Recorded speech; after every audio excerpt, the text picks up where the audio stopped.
बेहद स्वागत है जी सभी स्टूडेंट्स का। एक बार फिर हमारे साथ अलीशा मरवाहा जी हैं जो लैंडमार्क इमिग्रेशन लिमिटेड को रिप्रेजेंट करते हैं। ऑस्ट्रेलिया के लिए काफ़ी एक्सपीरियंस्ड हैं, बहुत सारे बच्चों को इन्होंने ऑस्ट्रेलिया में गाइड किया है। अब आज का टॉपिक बड़ा इंपॉर्टेंट है। ऑस्ट्रेलिया में आमतौर पर आर्ट्स के स्टूडेंट्स को कह दिया जाता है कि आपके पास ज़्यादा गुंजाइश नहीं, पर आर्ट्स के बच्चों के पास क्या सच में ऑस्ट्रेलिया में कोई गुंजाइश है, कोई अच्छी ऑप्शन है? क्या आर्ट्स के स्टूडेंट्स का ऑस्ट्रेलिया में फ्यूचर है? अगर है तो किन सब्जेक्ट्स वाले बच्चों का ऑस्ट्रेलिया में फ्यूचर है, हमें अलीशा जी ये बताएंगी। और उनके लिए किस तरह के कोर्सेज है ये बताएंगे। अलीशा जी आपका बेहद स्वागत है।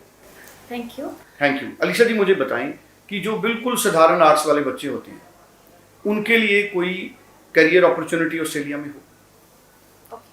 तो coming to the point, like आपने बिल्कुल सही बोला अभी कि जैसे ऑस्ट्रेलिया के लिए आर्ट्स के जो बच्चे हैं उनको बहुत ज़्यादा प्रॉब्लम होती है कि हम लोग एलिजिबल हैं नहीं हैं, हम कैसे जाएं।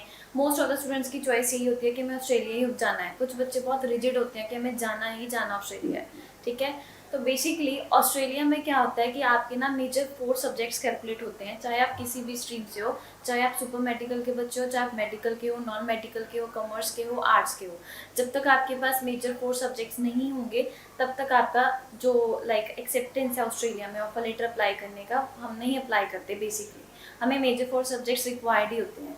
तो यहाँ पे बेसिकली क्या होता है, कुछ स्टूडेंट्स हमारे पास आते हैं तो उनके लिए कुछ सब्जेक्ट्स हैं जो मीन्स कि अगर वो उनके पास हैं तो they people can go with the same. It is not for the student who have currently passed out their 12th, but हाँ जो बच्चे आगे अभी आर्ट स्ट्रीम लेने का प्लान कर रहे हैं तो उनके लिए भी एक परफेक्ट गाइडेंस रहेगी, ताकि अगर उन्होंने फ्यूचर में ऑस्ट्रेलिया जाने के लिए प्लान किया हुआ है तो दे पीपल कैन सिलेक्ट दो सब्जेक्ट्स, राइट। तो अभी हमारे पास क्या होता है कि इंग्लिश तो मैंडेटरी सब्जेक्ट है, तो जिन बच्चों के पास ज्योग्राफी है, हिस्ट्री है, पॉलिटिकल साइंस है, इकोनॉमिक्स है, साइकोलॉजी है, अगर किसी बच्चे के पास ये सब्जेक्ट्स हैं इंग्लिश के साथ और वो मेजर 4 में काउंट होते हैं तो वो बच्चा अपना ऑस्ट्रेलिया का स्टडी वीज़ा अप्लाई कर सकता है। क्योंकि यहाँ पे जो परसेंटेज कैलकुलेट होती है वो मेजर 4 को लेके होती है, नॉट ओवरऑल सब्जेक्ट्स। तो हमें मेजर 4 देखने ही पड़ते हैं वहाँ पे।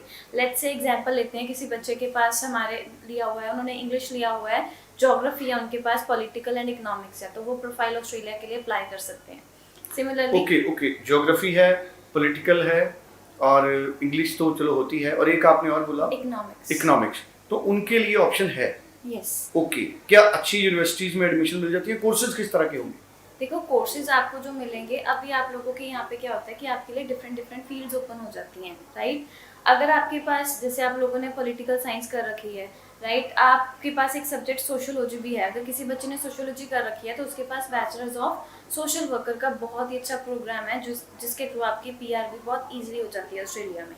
पर उसके लिए हमें कुछ रिक्वायरमेंट्स होती हैं, जैसे 7 नीड बैंड्स की रिक्वायरमेंट होती है, तो वो बच्चा कर सकता है। इसके अलावा आपके पास जो कोर्सेज रहते हैं, जैसे बिजनेस मैनेजमेंट के कोर्सेज हो गए, और आपके पास हॉस्पिटैलिटी इंडस्ट्री ओपन हो जाती है, सोशल वर्कर का कोर्स भी आपको बता दिया है।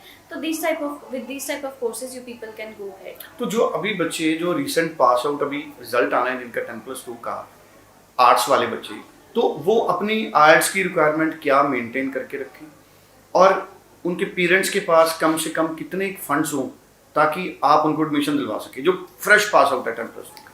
जो fresh pass out, like the students who are waiting for their result, तो आप लोग अभी आइल्स की डेफिनेटली प्रिपरेशन कर ही रहे हो, तो आपके आइल्स में कम से कम, अगर आप नॉर्मल प्रोग्राम्स के लिए जा रहे हो तो 6.5 not less than 6 is your basic requirement. अगर आप बैचलर डिग्री के लिए जा रहे हो, वैसे तो 6 नॉट लेस देन 6 पे भी चला जाता है, but I recommend my student to go with the same, क्योंकि 6.6 इज द मिनिमम रिक्वायरमेंट। अगर आप ज़्यादा लोगे तो आपके लिए ही बेनिफिशियल होगा, आपको स्कॉलरशिप भी मिलेगी इनके बेसिस पे। दूसरी चीज़, आप जैसे फंडिंग की बात कर रहे थे, तो अगेन पेरेंट्स जो हैं उनके पास 1 year tuition fees, 1 year living और 1 ईयर ट्रैवल, तीनों अगर एक्सपेंसेस को कैलकुलेट करके चलूँ, 1 साल का खर्चा लेके चलूँ, तो आपके पास 35 से 40 लाख रुपया होना चाहिए अगर आप एक नॉर्मल पब्लिक यूनिवर्सिटी में अप्लाई कर रहे हो। Again coming to the point, अगर ग्रुप एड में जाना है तो आपके पास 45 से 50 लाख तक के फंड होने चाहिए, and these would be 6 months old funding. जी चलिए, थैंक यू सो मच। बड़ी इंपॉर्टेंट इन्फॉर्मेशन हमारे साथ अलीशा जी ने शेयर की है। 9041390412 लैंडमार्क इमिग्रेशन लिमिटेड का ये नंबर है, आप इस पर कॉल करें, आप अलीशा जी से बात करें अगर आपको ऑस्ट्रेलिया में अप्लाई करना है। आप इंडिया के किसी भी हिस्से से ऑनलाइन एप्लीकेशन लैंडमार्क इमिग्रेशन के ज़रिए लॉन्च कर सकते हैं। लैंडमार्क इमिग्रेशन के वेबसाइट के ज़रिए भी आप अप्रोच कर सकते हैं। पूरी क्लैरिटी लीजिए, पूरी क्लैरिफिकेशन आप करें, अगर कोई क्वेश्चंस हैं उसके बाद आप डिसाइड करें। Thank you so much Alisha ji, thank you.